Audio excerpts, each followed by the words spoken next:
শ্রী শ্রী রামকৃষ্ণ কথামৃত পঞ্চবিংশ পরিচ্ছেদ 1885 27 অক্টোবর। শ্যামপুকুর বাটিতে নরেন্দ্র মণি প্রভৃতি ভক্ত সঙ্গে অসুখ কেন? নরেন্দ্রের প্রতি সন্ন্যাসের উপদেশ। ঠাকুর শ্যামপুকুরের বাটিতে নরেন্দ্র প্রভৃতি ভক্ত সঙ্গে বসিয়া আছেন বেলা 10টা। আজ 27 অক্টোবর 1885 মঙ্গলবার, আশ্বিন কৃষ্ণা চতুর্থী, 12ই কার্তিক। ঠাকুর নরেন্দ্র মণি প্রভৃতির সহিত কথা কহিতেছেন। নরেন্দ্র: ডাক্তার কাল কি করে গেল? একজন ভক্ত: সুতোয় মাছ গিতেছিল, ছিঁড়ে গেল। শ্রীরামকৃষ্ণ সহাস্যে: বঁড়শি বেঁধা আছে, মোরে ভেসে উঠবে। নরেন্দ্র একটু বাহিরে গেলেন, আবার আসিলেন। ঠাকুর মনির সহিত পূর্ণ সম্বন্ধে কথা কহিতেছেন। শ্রীরামকৃষ্ণ: তোমায় বলছি, এসব জীবের শুনতে নাই। প্রকৃতিভাবে পুরুষকে অর্থাৎ ঈশ্বরকে আলিঙ্গন চুম্বন করতে ইচ্ছা হয়। মণি: নানা রকম খেলা, আপনার রোগ পর্যন্ত খেলার মধ্যে। এই রোগ হয়েছে বলে এখানে নূতন নূতন ভক্ত আসছে। শ্রীরামকৃষ্ণ সহাস্যে: ভূপতি বলে, রোগ না হলে শুধু বাড়ি ভাড়া করলে লোকে কি বলতো?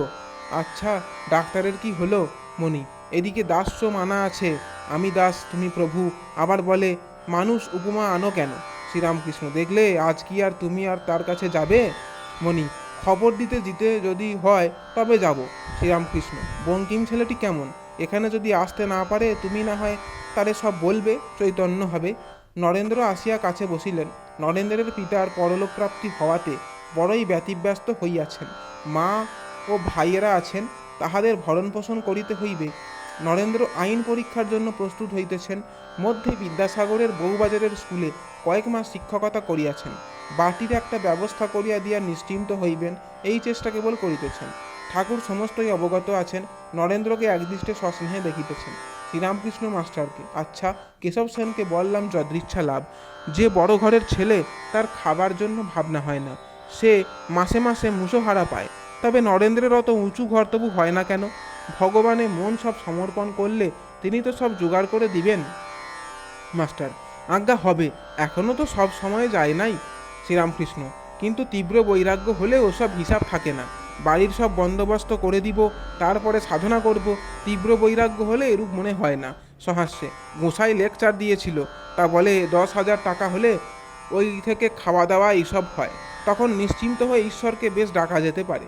কেশব সেনও ওই ইঙ্গিত করেছিল, বলেছিল, মহাশয়, যদি কেউ বিষয় আশয় ঠিকঠাক করে, ঈশ্বর চিন্তা করে, তা পারে কি না, তাতে কিছু দোষ হতে পারে কি?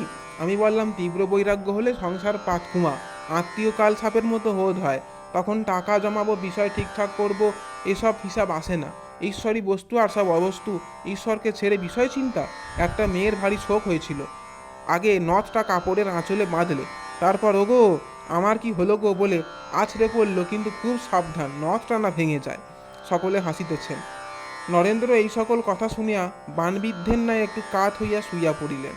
তার মনের অবস্থা বুঝিয়া মাস্টার নরেন্দ্রের প্রতি সহাস্যে: শুয়ে পড়লে যে? শ্রীরামকৃষ্ণ মাস্টারের প্রতি সহাস্যে: আমি তো আপনার ভাসুরকে নিয়ে আছি, তাইতেই লজ্জায় মরি।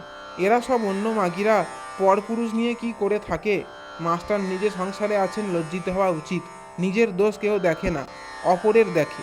ঠাকুর এই কথা বলিতেছেন। একজন স্ত্রীলোক ভাসুরের সঙ্গে নষ্ট হইয়াছিল। সে নিজের দোষ কম, অন্য নষ্ট স্ত্রীলোকদের দোষ বেশি মনে করিতেছে। বলে, ভাসুর তো আপনার লোক, তাইতেই লজ্জায় মরি।